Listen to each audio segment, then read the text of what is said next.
Welcome back to the Cosmic Switchboard Show. Today I'm going to continue our three-part interview with James Bartley.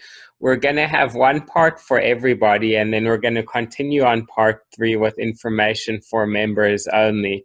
We're going to be talking about a lot of interesting topics, such as how to tell if an experience is training, the drugs and technology used, how to counter effects of that, how to prevent abductions. We're going to be talking about screen memories, how the mind is interrogated, and also some of the missing parts of abductions that we don't think about.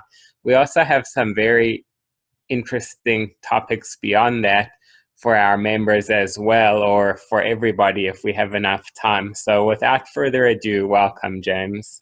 Thank you, Dean. Pleased to be here. Looking forward to this interview. So, James, let's start off with how you can tell if an experience is training and how you can tell if it's a MyLab type training or a spiritual type training or something like that. What I would say is that the military type training can be quite blatant, where you're being taught military tactics, you're in the presence of what seem to be military people. You may be wearing uniforms. You may be conducting training in physical fitness or swimming or running or weapons training. You may be taught survival skills to survive in any kind of contingency here on Earth. And I would contrast that with the training dreams that some of us have, where we have a dream, and in this dream, we have this innate knowingness, this innate understanding of how to utilize our innate abilities, our latent abilities. For example, MyLabs and abductees have described scenarios where they find themselves in the presence of children. And this could be on board what appears to be a craft. It could be a classroom setting. It could be an installation. The settings vary. And the individual will be showing the children how to manifest energy out of their hands, how to create geometric patterns of energy out of their hands, how to move objects with energy out of their hands, or through telekinesis, through the power of the mind. Or they can be showing groups of children how to fly, right? And some people would write these off as just fanciful dreams, but I feel that it's perhaps our oversoul, our higher self, showing us that this is really happening. What you perceive as a dream, where you're teaching children how to manifest energy out of their hands and how to fly, at some level you really can do this, and at some aspect of creation, you really have done that. So the dreams that you remember are actual representations of what really occurred, but on a higher level of awareness, higher dimension, if you will. And do you think all these things that happen are abductions, or are some kind of oversoul agreement we have, or how does this all work? I believe that some of it is not an abduction. I believe some of it is that at an oversoul level, there are times when, and where this extra boost of energy comes from, whether it's innate, something that we draw through us at some subconscious level, I don't know. But there are times when it seems our oversoul gives us that little extra oomph, that little extra boost of power that allows us to consciously operate in higher dimensions, in higher planes of existence, if you will. So I don't believe that it's all abduction related. Now, there are times when ETs, both positive and negative ETs, will train us. The negative ETs have been known to train people to fly craft, to operate alien weaponry, to operate alien computer systems, et cetera, et cetera. And conversely, beings that we perceive to be positive or spiritually evolved have likewise taught us. And on board some of these craft and in some of these what seem to be ET settings, the teachers may not just be ETs. They could be Native American spirit elders, but the setting is like an alien environment. It could be like look like a classroom, or it could look like a space on board of a craft. But the teacher seems to be a Native American elder or Aboriginal elder, whatever the case may be. So it varies. But I would contrast those two examples with what our own higher self is showing us, because at times, and there must be some coordination liaison with friendly ET elements, because we wind up in some of these settings which are safe havens, at least for the time being, where we're able to train and teach others.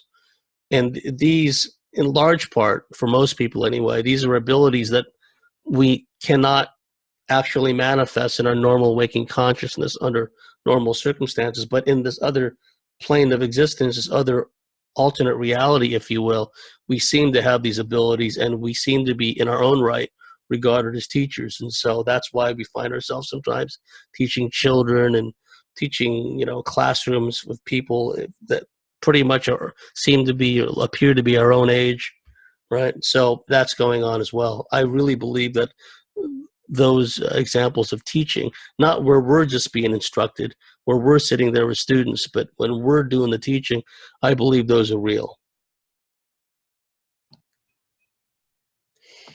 Now, I've heard that when people get abducted, drugs are used, and not just injected drugs, but electronic devices, beaming, things like that. So what are some of the drugs and devices used, and is there any kind of way to counter that? The drugs that have been introduced into people, alien abductees from ETs, they run the gamut. I mean, they're often described as like fluids being injected into people, into their arms, into their kneecap area. Sometimes the device utilized looks like a hypodermic, what we would perceive to be a hypodermic needle or something like it. Other times tubes are stuck into us in like around our kneecap area, into our arms, different parts of our anatomy. The fluids that have been put into alien abductees, they vary in appearance. Sometimes, well, one commonly reported, I don't know how common it is, small sample size to be sure, but people have described this to me, kind of a green fluid that is being inserted into somebody, introduced into somebody, sometimes around the kneecap area or other parts of the anatomy. And I think the intended effect is that it really makes people ill, because people report after being injected with this green fluid by what appear to be the Greys, in some instances, they become very ill, like different major organs begin to shut down, and they're getting close to, getting to the end.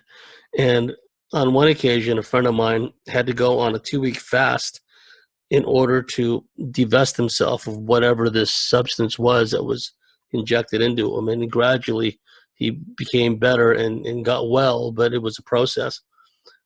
And we've talked about the near-death experience. We've talked about the soul harvesting experience.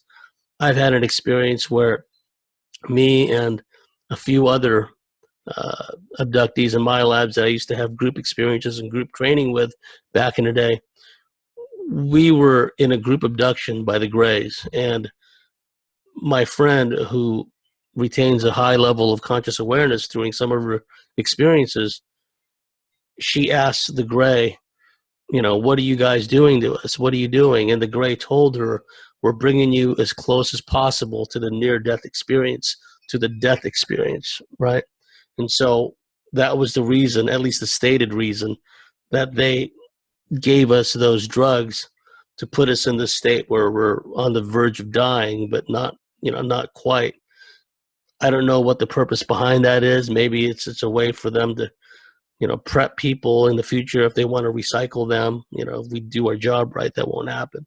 But that's at least what they told us at the time, that we're bringing you as close as possible to the near-death state, to the death state, for whatever purpose. Now, James, do you know of any way that people can counteract the effect of some of these drugs and some of these electronic devices that get used against them? Yes. Our bodies undergo a lot of depletion as far as essential minerals and enzymes and what have you are concerned anyway. And then when we have these alien abduction experiences, the depletion rate increases, I think, exponentially. So what we need to do is make sure that we have our B and C vitamins, that we have magnesium, that I like to drink green superfood drinks, alkalizing green superfood drinks, chlorella, barley grass mix, spirulina, etc., to keep our body chemistry at a good alkalizing level. That way, we don't provide the means for these infections to take place. It's not unusual for people that have a lot of ET experiences to have all these maladies and illnesses and just be chronically sick all the time, because, like I said, these minerals and whatnot are depleted from us. Also, like I said, magnesium is important, because one byproduct of these experiences that my mentor Barbara Bartley discovered is we have our magnesium within our bodies depleted, and so this manifests itself in painful cramps and whatnot. So from that standpoint, we can make sure we take the right minerals and we alkalize our body, and we eat food that's real food and not processed, dangerous, toxic food. We drink clean water, lots of it. And from a frequency standpoint, I would really recommend people to wear jewelry and have protective devices. This is a frequency war, so shungite pendants are very effective, tensor coil pendants, certain crystals, right? And people should be aware, if they like to wear quartz, that's all well and good, but quartz not only holds information, but it holds energetic frequencies too. So if you're being electromagnetically beamed, or the ETs and or the military are beaming you with certain frequencies, the quartz crystals may enhance that effect. So, you're better off with something that's grounding, that keeps you embodied, that makes it more difficult to be astrally abducted, to be astrally hijacked. So things like hematite bracelets, hematite necklaces, hematite anklets, everything that can kind of ground you and keep you embodied is very good, and provide a very healthy energetic field around you. Amber is also very good in that regard. Now, for our viewers and listeners who aren't into vitamins and supplements, what you want to do also is treat this as an extreme stress and possibly something where you can't sleep. So, for example, when you're under extreme stress, you lose almost all the minerals and vitamins. So when you use magnesium, you want to use it on your skin or put it in your bathtub, because you can absorb a lot more. Some other important things is the antioxidants, like if you have astaxanthin, resveratrol, vitamin C, vitamin E, stuff to boost glutathione and superoxide dismutase. So all of the antioxidants, magnesium is vitally important, and you can really get through these stressful situations with a minimal impact on your body and your health. Anytime you're undergoing any kind of cramping, you're low on magnesium, and magnesium will help you a lot.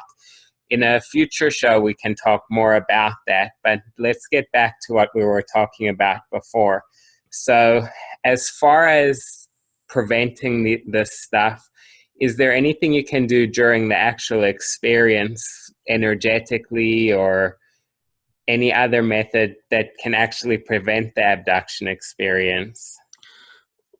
The best time to prevent the abduction experiences at the outset of an abduction experience. When you begin to feel that paralysis kick in, that's the best time where you tell yourself, stay conscious, stay conscious. And for example, I know, I'm not a fundamentalist Christian, okay? But I know even in my own case, when I've invoked certain names and even one time through chattering teeth, I think it was a 39th Psalm or a 23rd Psalm. I get them mixed up, but it was the one, yea, through the valley of the shadow of death, et cetera, et cetera. I found myself laying at a table and surrounded by these funny-looking beings in a dark space, and I just kept repeating that verse over and over and over. And if someone were to challenge me to repeat that verse now, I could not do it, because it's not in my conscious memory. But for whatever reason, at that particular moment, when I found myself in an abduction experience and I was on a table surrounded by these funny entities, these funny looking entities, suddenly out of nowhere, I knew the words to the verse, and I kept reciting it through chattering teeth because I was so frightened, stuttering and chattering teeth. And I just kept repeating it over and over. Eventually they sent me back, and I was still repeating it over and over and over. And then it slowly dawned on me that I was back in my regular bed, right? So whether one is religious or not, there seems to be some power when we're in a high emotional state and we're reaching out for a higher power than ourselves to help us.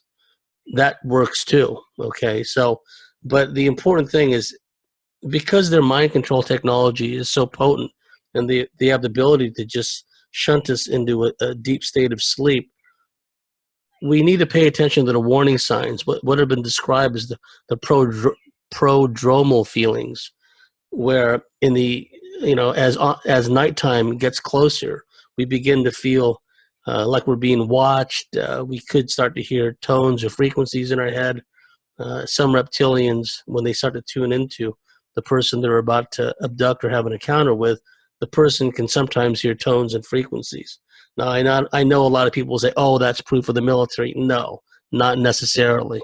There's this knee-jerk reaction, everything's the military. No, that's Richard Boylan nonsense, right? But some ETs and some reptilians in particular, when they're tuning into somebody prior to abducting them or having an encounter with them, the person can hear high-pitched tones or squeals or beeps in their head or in the left ear. So we just have to pay attention to those warning signs, right? If we start to feel agitated, anxious as nighttime, beckons and gets closer, that may be a sign that we're going to have an encounter that night. So we just have to prepare ourselves. And like I said, the frequencies, it's a frequency war. So if you have things like hematite, if you have things like tensor rings, I have huge tensor rings, hoops around me pretty much all the time when I'm home. And that does provide some degree of frequency protection. I've heard that people who get abducted often have screen memories and don't remember what really happened. And when they get abducted, that they have layers and layers of screen memories. So how does somebody who gets abducted know what the real scenario is and what's screen memories? And once they get past one screen memory, how do they know there's not another one, or if that's the real experience? That's a very good point. There are some that would have you believe, the David Jacobs types, for example, that, well, they're all medical procedures. Everything is a medical procedure. Every regression always yields an abduction out of one's car on a motorway, being taken out of their bedroom, et cetera, and then they always wind up where it's a medical procedure on board of a small rounded craft, and it's very cold inside. It's kind of a cut and dry generic thing. Nothing could be further from the truth. I found out a long time ago, and I had discussions with Barbara Bartholick about this because she talked about this a lot, that there are usually at least 2 screen memories. One screen memory for the abductee himself or herself, and then a second screen memory for the hypnotic regressionist, right? And so if the person wants to get regressed to find out what really happened to him or her, what often, if anything, what often comes up is the generic cut and dried medical procedure. And you see, that medical procedure could have been done, it could have been done, a few times or a number of times in the person's past. And not just in this aspect of reality either. But what the ETs can cleverly do is embed one of those memories of these medical procedures, layer it in as a second layer to fool the regressionist. So the regressionist puts someone under hypnosis, and then out comes this generic standard medical procedure type experience. And well, that's not always the case. Sometimes a lot more happens than just the medical procedures. A lot of experiences happen right in one's own bedroom, where they're not even abducted, not even taken away, not even brought up to a craft or brought to an ET installation. Some of the stuff, some of the medical procedures, some of the instances when entities, Dracos are known for this, literally reach into somebody's body or their chest cavity or their stomach and move around with their clawed hands, right? Those things happen, and they happen right in someone's bedroom. So, I don't want to belabor the point, but it's important to remember that this notion that the medical procedures are the be-all and the end-all, and that's it, it's all just, one big hybrid agenda, and there's nothing else to it. No, that's a fallacy. There's a lot more to it than that. So if we take that as a baseline model, that there's usually at least two screens, one for the abductee and one for the regressionist, that's something that we can work off of and what we can build off of. What these ETs do is they're masters at creating these illusions where one can, and here's an example. I was told this by a close friend, where he was on a beach setting. It was a beach setting, like a little cove, between two headlands. And, there was a group of people on this beach, men and women. And then after a while, they began pairing off, the males and the females, and having intercourse together. Well, for some reason, this illusion didn't work on this friend of mine. He kind of snapped out of it and realized that, yeah, these people are having sex all right, but this is not a beach. This is some kind of, we're at some place, like an installation. Like in human terms, it would be like a sound stage. It would be like a stage set, right? And then he confronted the ETs noticed that he wasn't buying into the illusion, and they kind of try to reel him back in and make him fall for the illusion. And they were kind of confounded why he wouldn't slip back into the beach setting and, get into all the intercourse everyone else was. They even tried to adjust the technology that they were utilizing on everyone else to try to make him buy into or see into the illusion and buy into it, but it wouldn't work on him. So he became so disruptive, they eventually just sent him back because they still had all these other people to work with. Another illusion that some of the ETs use is what's been described as a black projector, where the ETs, some of them will manipulate you in more than one reality. If they can't manipulate you in this reality, they'll take you into an alternate reality. And this alternate reality could look a lot like your own reality. It could look a lot like your own house, your own bedroom, but there could be slight or even radical differences in the furniture, in the way the house is furnished, in the way the house is laid out, in the way that the furnishing is laid out, in the photographs or the pictures. There could be slight or radical differences. So what they try to do is to get you to go along with this illusion. Well, it looks like my house, so I guess I'm just either dreaming about my own house or I'm really in my own house, but it's not really your house. And so for whatever reason, sometimes they feel the need to put people in these alternate realities that look pretty much like our own, but are not, and they try to manipulate us in those realities, right?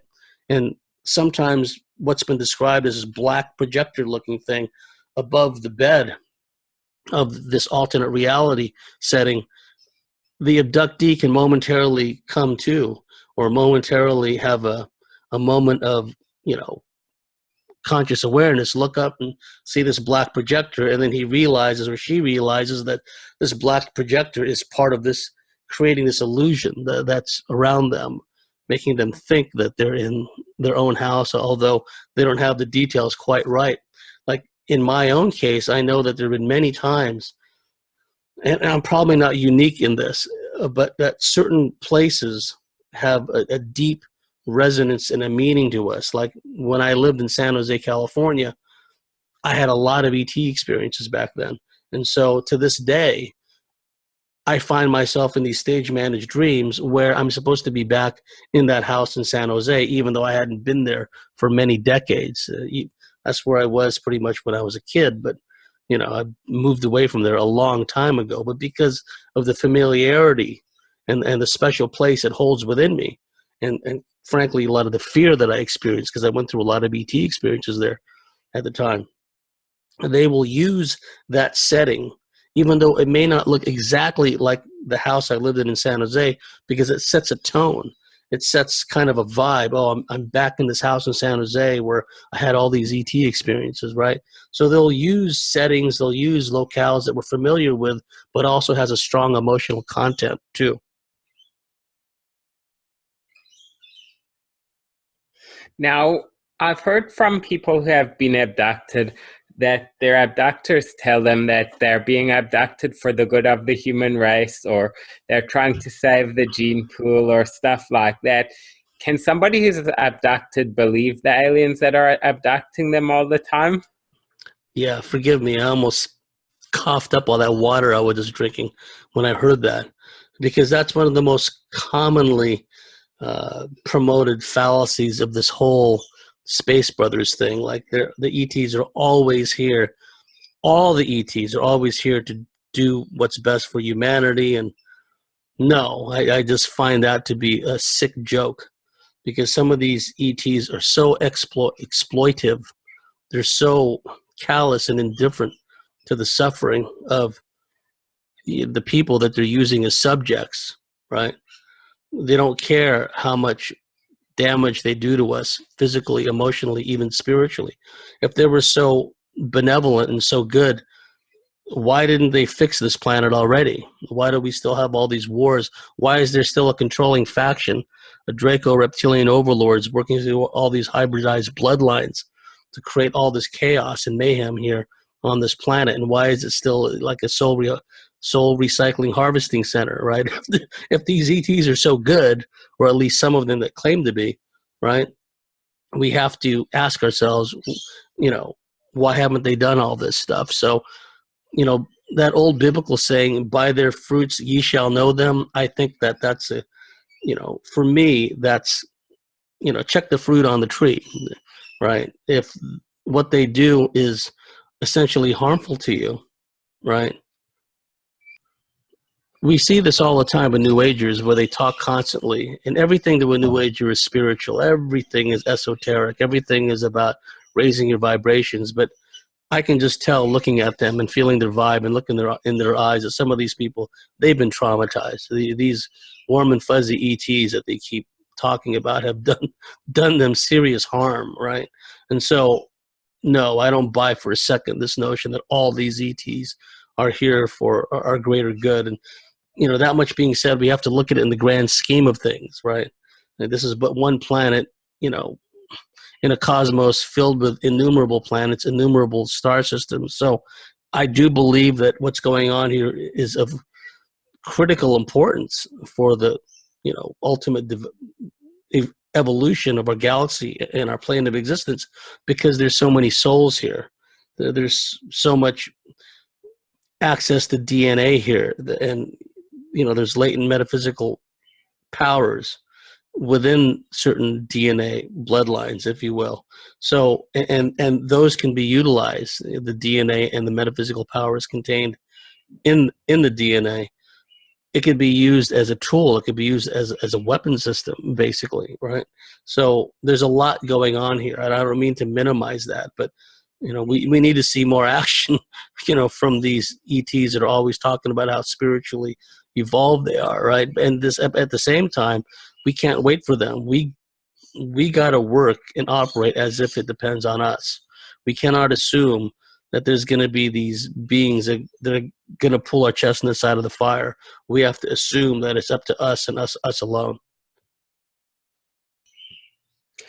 Now, we've just heard about the deceptive ETs that try and fool us. Are there some that are good and are trying to help us and teach us and hopefully save us from ourselves?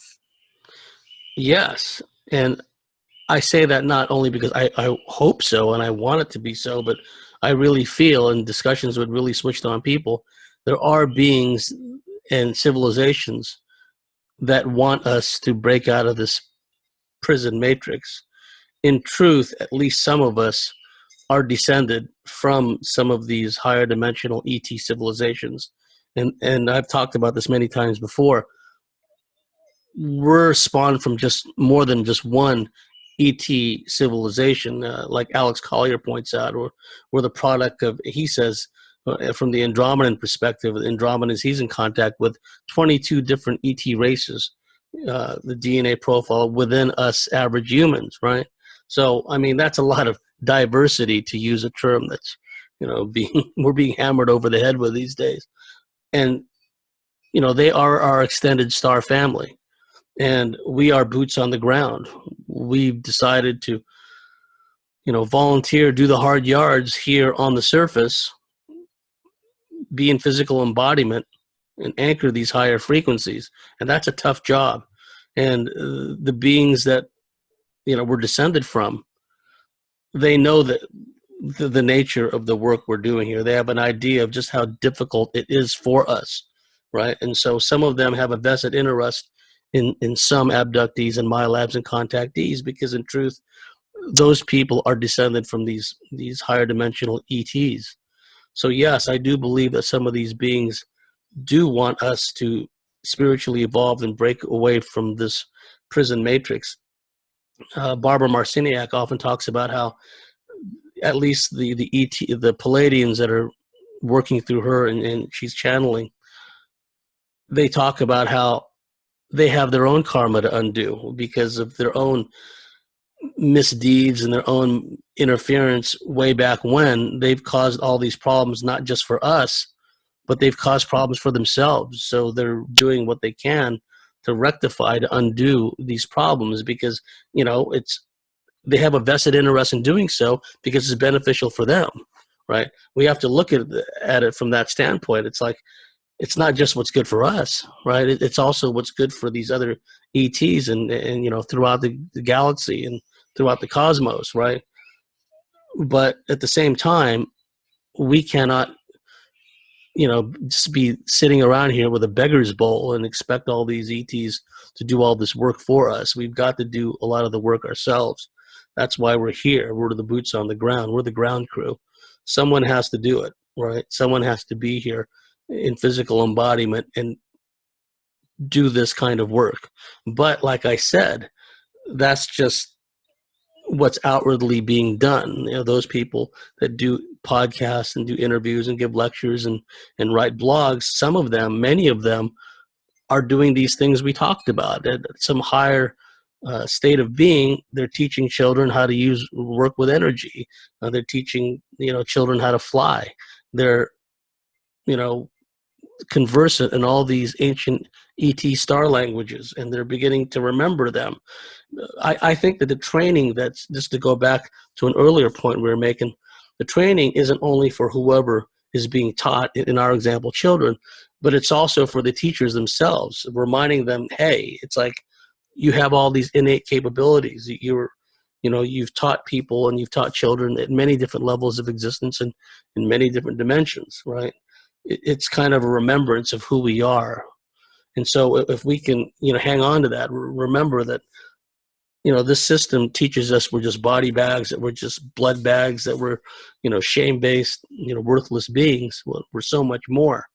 And when we get to that level of understanding, not in an egocentric way, but recognize that, we are worthy, and we are worthy of doing this great work, and we can pull it off. Indeed, that's why we came here, right? And we have air support, but we can't be overly dependent on them. I believe all these programs, so to speak, mission programs, are unfolding and unlocking within people, and they're remembering at some level, in a higher dimensional state level, what they need to do. Okay, so I believe that's going on, and this whole training thing is part of that, where they're being trained and they're remembering their innate capabilities, but they're also training others and training children. One topic that interests a lot of people, and I haven't seen a huge amount of information on this, is the dream hijacking and the stage managed dreams. Can you tell me about some of the techniques they use for that, what they do, how they do it, and also how to protect yourself from that?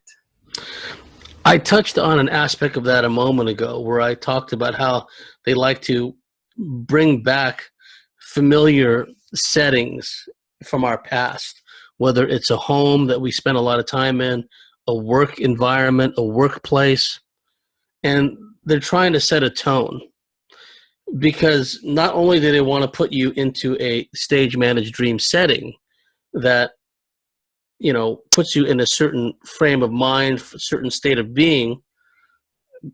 Sometimes they'll put you in a setting that elicits anxiety on your part, right? Let me give you a classic example of that. We humans, or most of us anyway, we tend to be clean freaks. We like relatively clean living, work environments. Most of us anyway, tend to practice good personal hygiene. So what some of these ETs do is they put us in settings and scenarios which are disgusting and filthy, right? I mean, for example, where you'll find yourself in these dream hijacks, stage managed dreams, in places where, whether you're indoors or outdoors, there's feces all over the place. And you're either barefoot or you're wearing socks. And there'll be not only feces, but there'll be urine all over the place too. So you have to find your way around all this stuff. And sometimes there's no route. You just, find yourself walking through all this urine and all this other stuff. And it's disgusting, and it puts you ill at ease. It puts you in a state of high anxiety and frustration. Another infamous, notorious example of these disgusting scenarios is the toilet dreams, right? Now, there are times when alien abductees and or MILABs may find themselves in a setting where they're in a large communal bathroom type place, right? Where someone will walk into an all-male or an all-female bathroom setting where the toilets will be side by side. There are no separators. There are no stalls. People just sitting there, and one will be sitting there and like, what am I doing here? Why is there no toilet paper? I don't even feel like I have to go. They're just sitting there on these toilets. Okay, that happens too. Sometimes in an all-female setting, for example, a guy would walk in all zombied out, realize, oh, geez, they're all women, and then they'll turn around, walk out, things like that. But what they do, a variation of that is, I talked a moment ago about how, like, there'd be feces all over the place or urine all over the place on the floors. There's the toilet setting, right, where they're standing there in a bathroom and they're confronted with this toilet that is overflowing, that needs to be fixed. So they find themselves in this scenario, and it's one of those scenarios where the task is impossible. And that's the whole point. It's a frustration, anxiety-inducing scenario where they'll be standing in this bathroom and they're barefoot or they're wearing socks, and there's like brown feculent liquid on the floor. The toilet is overflowing, and you're trying to shut the water off. You're trying to flush it. You're trying to fix it, but you can't.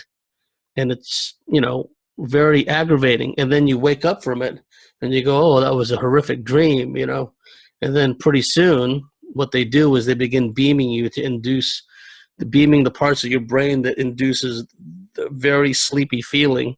And then soon you're asleep, and whammo, you're back in this scenario where you're standing in this bathroom, and then there's like dirty feculent brown water on the floor, and then there's things floating around in the toilet.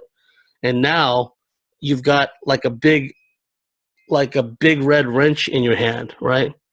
And you get this idea that you're supposed to fix this thing.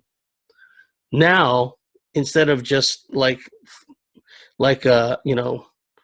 things floating around in the toilet and dirty water on the floor, now water, feculent brown water is shooting out of this toilet all over you, into your mouth, all over your hair, all over your face.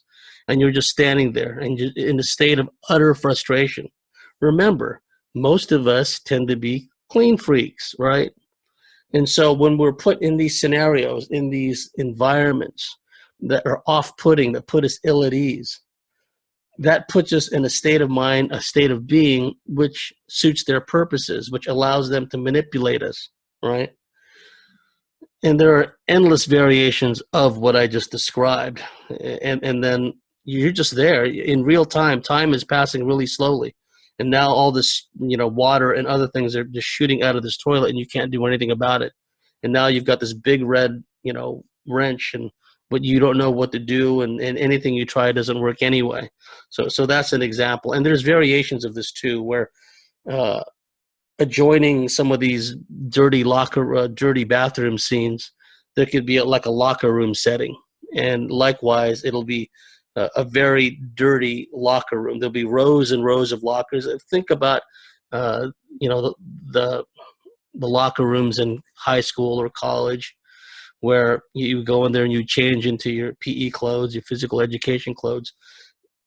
Again, they utilize images and settings which are familiar to us, but with a twist, okay? So the purpose behind these is to put you in a certain state of being.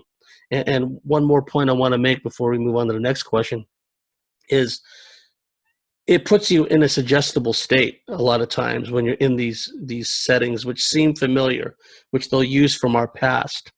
And for example, if you've had an experience at a workplace where you had a bullying coworker, or you had a bullying boss, or there was a lot of negative, toxic stuff going on, one could find himself in a work environment, in a stage-managed hijacked dream that reminds the individual of a place where they had all these issues at work. And then they may even reel out individuals that look exactly like or remind you of some of these people you had problems with, a bullying coworker, a bullying boss, an intriguing, manipulative coworker, whatever the case may be. And the idea is to get you to go along with it, to agree to things, to submit to interrogation, because in the midst of these dreams, these off-putting dreams, whether it's, a very disgusting, dirty place, or it's like a hostile work environment setting, they ask you questions, right? And what they'll do also is, if you have in your conscious mind, whether or not you actually verbalize these things, if you have fears, misgivings, phobias, they will wheel these things out in these stage-managed dreams, hijacked dreams. If you don't like bugs, you'll see big, huge cockroaches scurrying along the walls. You'll see spiders. You'll see, and then they'll combine things where there could be a lot of filthy, disgusting things on the floor, but there'll be big bugs scurrying around. And they'll use archetypal images. Unfortunately, we've ran out of time on this segment of the interview. So on the next side of the interview, we'll be talking about how to protect yourself from all of this.